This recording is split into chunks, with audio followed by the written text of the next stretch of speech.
Đến một giai đoạn nào đó, chúng ta đều nhận ra rằng làm bao nhiêu thì cũng chỉ ăn ngày 3 bữa. Bạn bè cũng chỉ cần vài ba người tri kỷ. Quần áo không cần sang trọng, sạch sẽ, thoải mái là được. Xe đẹp, xe sang cũng không bằng đi trên hai chân khỏe mạnh. Sáng thức dậy thấy may mắn, tối đi ngủ thấy bình an. Chúng ta cứ mãi miết đi tìm hạnh phúc ở đâu xa, mà quên mất rằng niềm vui thật sự nằm trong những điều nhỏ bé thầm lặng. Một bữa cơm bên người thân, một ánh mắt hiểu lòng. Có những ngày không cần thành tựu gì to lớn, chỉ cần lòng không còn chật chội bởi âu lo cũng đã là một dạng hạnh phúc rồi. Mỗi sáng thức dậy đã là một món quà. Vậy nên đừng sống để làm hài lòng người khác, hãy sống để làm chính mình, vì không ai có thể hiểu bạn hơn chính mình. Đừng mải mê chạy theo những chuẩn mực được tô vẽ bởi người khác, rồi đánh mất sự bình yên nguyên bản bên trong. Bạn không cần phải là ai đó giỏi giang, nổi bật, hoàn hảo. Bạn chỉ cần chân thành với chính mình, tử tế với cuộc sống và đủ can đảm để sống thật với cảm xúc. Bởi cuối cùng điều đáng giá nhất không phải là bạn có gì mà bạn đã sống như thế nào. Thôi mình cứ an nhiên mà sống. Đời gian nan lên xuống thất thường, lúc đầy, lúc vơi.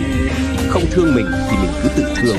Vì bình yên không ai ban phát, nó nằm trong cách mình sống.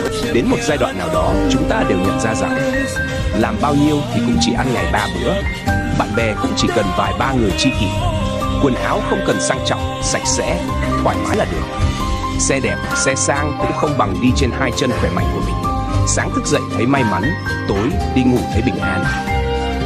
Chúng ta cứ mãi miết đi tìm hạnh phúc ở đâu xa, mà quên mất rằng niềm vui thật sự nằm trong những điều nhỏ bé thầm lặng. Một bữa cơm bên người thân, một ánh mắt hiểu lòng.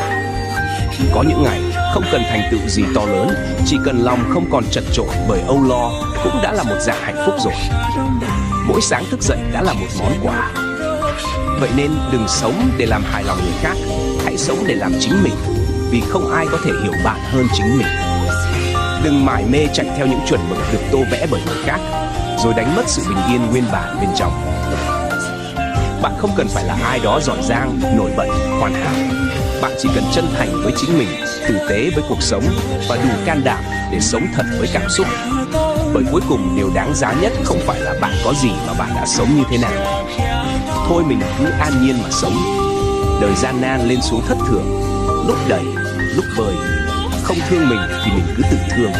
Vì bình yên không ai ban phát, nó nằm trong cách mình sống mỗi. Đến một giai đoạn nào đó, chúng ta đều nhận ra rằng làm bao nhiêu thì cũng chỉ ăn ngày 3 bữa. Bạn bè cũng chỉ cần vài ba người tri kỷ. Quần áo không cần sang trọng, sạch sẽ, thoải mái là được. Xe đẹp, xe sang cũng không bằng đi trên hai chân khỏe mạnh của mình. Sáng thức dậy thấy may mắn, tối đi ngủ thấy bình an. Chúng ta cứ mãi miết đi tìm hạnh phúc ở đâu xa, mà quên mất rằng niềm vui thật sự nằm trong những điều nhỏ bé thầm lặng.